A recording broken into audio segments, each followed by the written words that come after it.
Hey guys, this is the live, looks like we're live. Are we live? Let me check. This is going to get edited out later.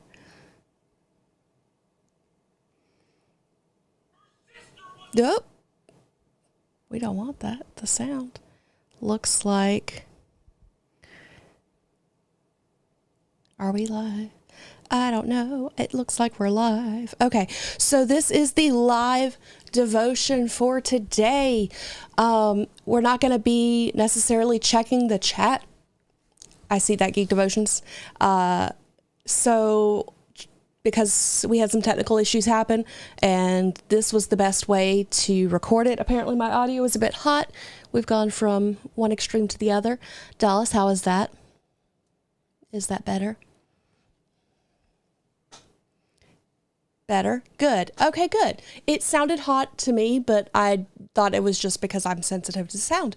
So we're going to start the devotion. So you get to have the live experience, and then later Dallas will be uploading a video that'll just be here. So that won't have all the me going, are we live? Is the audio good? In front of it. So we're going to get into the devotion. In the Netflix animated series Tomb Raider, we see a character that most in the gaming community are very familiar with, Lara Croft.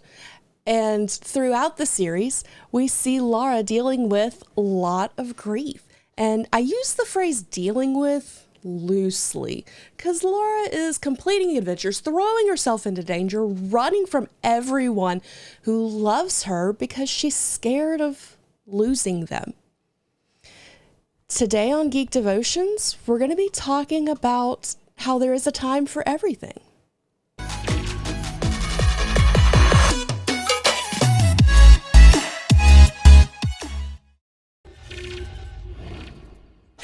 Hello and welcome to Geek Devotions, the show from devoted geeks who are devoted to letting people know that they are loved. I am Celeste, and if you are watching this and it is not November 1st, this is a live recording of our devotion because we had technical issues. Dallas is going to be doing some work on the back end to make this super cool for y'all. Kudos to all of the people who are watching right now as we are live. Thank you for witnessing me doing this again. So if you are watching this, if you don't watch past this point, know that you are loved and you are cared for, and there's a plan and a purpose for your life. Okay, let's get into the devotion. Like I said in the intro, Lara is grieving. She's so scared of losing the people that she misses that she won't let death stop hurting. Like, she won't let the pain and the trauma from their death go, because she's scared that if she does, then that means that they're not there anymore. And grief is one of those things that everybody deals with. Everybody struggles with this. It's a part of life. And not everybody can save the world using stones of power to get through it. It's just not an option for everybody. In Ecclesiastes, we see a great example of this. Ecclesiastes 3, 1-8 says this: "There is a time for everything and a season for every activity under heaven.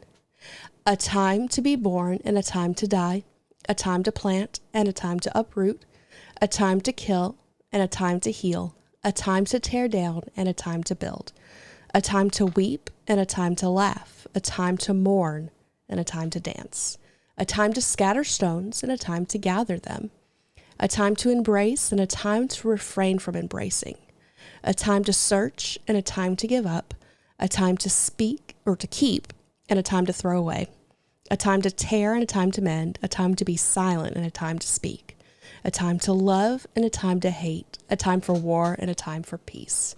So Solomon, the author of Ecclesiastes, was having a really bad day. Like, This book, the book of Ecclesiastes, is notoriously depressing because Solomon is near the end of his life and he's looking back on everything, seeing all that he's done and realizing what was important and what wasn't, and some of the things he chased after weren't important. But in this chapter, he is reminding himself that while everything sucks right now, it's a moment. It is a singular moment in his life. And it's one of those things that while everything is bad right now, that there are times for grief and death and war, there's also time for joy and for life and for peace. There's the good moments in life. And sometimes the bad things can overwhelm, especially when it comes to grief, because that is such a hard thing to get through. But it's one of those things that God is always there. You may not choose to acknowledge him, but he is always there. In the show, Laura's friend Jonah was there, and he was following her, even though she was running from him because she didn't want to lose him or to admit what was going on. And similar to that, not exact, but similar to that, God is always there for us. It's just a matter of if we choose to acknowledge him and to accept his comfort. And sometimes that means accepting comfort and help from the people of God. You know, there's a flip side to all of this of when you are a person who is seeing somebody go through something, being there for them, sitting with them, talking with them, just helping them through things. And sometimes you just don't know what to say. And that's okay. Because sometimes you don't need to say anything. Sometimes you just need to sit and let someone cry. I cannot tell you how comforting it is to just sit with someone and them let you cry. Get it all out. Be there with you while you're doing it, while you're grieving, just sitting there with you. And, you know, if you happen to have chocolate chip cookies afterwards, more's the better. But I digress. So, as the people of God, we have a responsibility to be with others who are going through things, who are in pain, who are grieving, who are celebrating, who are in the time of joy and laughter.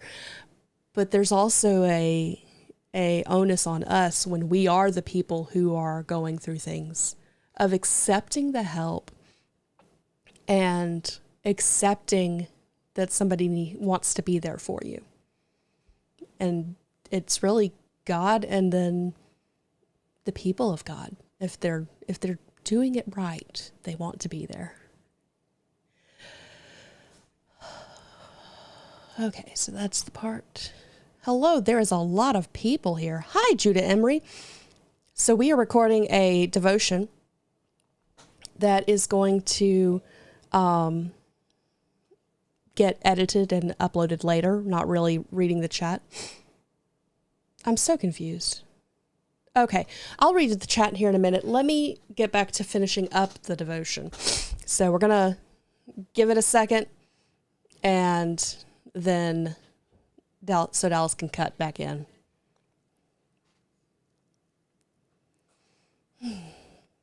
Okay, guys, that was your devotion for the week. I hope you enjoyed it. Don't forget to share this out with someone you think needs to hear it. Like, comment, subscribe, all the things. But also a big shout out to all of our patrons, which if you are not watching the live video, will be somewhere around here. It goes around my face somehow. Dallas works magic. I don't know. It's a thing. So, yeah, that's a thing. I lost my train of thought. Hopefully Dallas can edit that.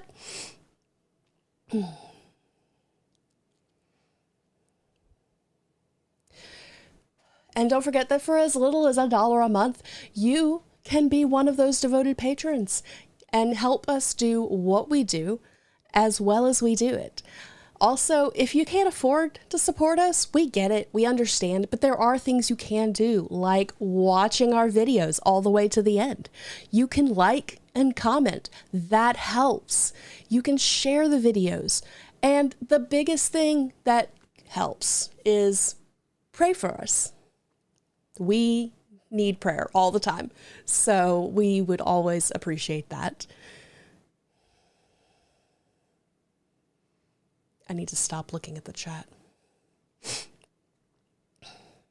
Okay, guys. Well, it's now time for the question of the week. Question of the week is this. What is your favorite iteration of Lara Croft? Could be games, could be movies, could be show.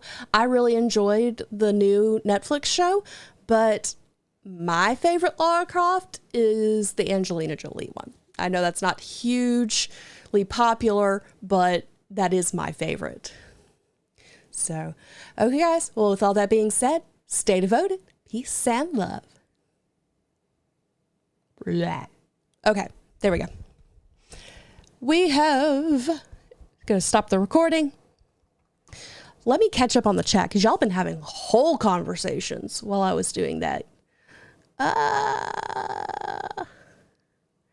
John says, Foon? Paladin is lurking while working. Sulka says afternoon. Thank you for explaining what was happening. Pirate goes, watching this makes me feel better about my recording. Yeah, it's not as clean and as nice as Dallas makes it seem. Hence why we had to do a live. Let's see. Turn. I was thinking about that song, John, the whole time I was writing this devotion. Not the only one who sings that in their head when they read that passage. We are of but a dying breed. Does she lock her butler in the freezer? I don't know what you're talking about, John. Judah Emery says hi. He's new to the chat. There's discussion about a water slide in the parlor. There was a discussion. So Lara at one point locked her butler in the freezer? Apparently. I didn't know that. Paladin says yes, chocolate chip cookies. John goes hashtag not my Lara. Judah goes sounds good. Pretty similar to the video game Lara, actually. Celeste goes, woohoo, patrons! And John goes, not if she doesn't freeze her butler. Hey, Celeste, don't read this. I did read it. Oh, he's talking about like in the old game, there was a thing you could do where you lock your butler in the Oh. No, man. She's more like the Lara Croft from the newer games, bro. Yeah, she's more like you the Lara Croft from the newer games. What? The ones that he actually likes. Oh. And then the Crystal Dynamic trilogy, and then watching this makes me feel better about my recording. Exactly. Let it never be said that we've tried to hide and make everything super pretty. We may cut it out and like in editing shift it away, but it's real life. The audio was bad because I didn't check it to make sure the mic was getting my audio right. So Yay, noise gate. Yay, noise gate. Okay, guys. Paladin says you can lock her in the earlier Tomb Raider game tutorial. Interesting. Mm-hmm. Fascinating. Okay, guys, I'm going to go eat dinner. Dinner time. Selkes goes, editing is the cheat code to recording. Isn't that the truth? Word.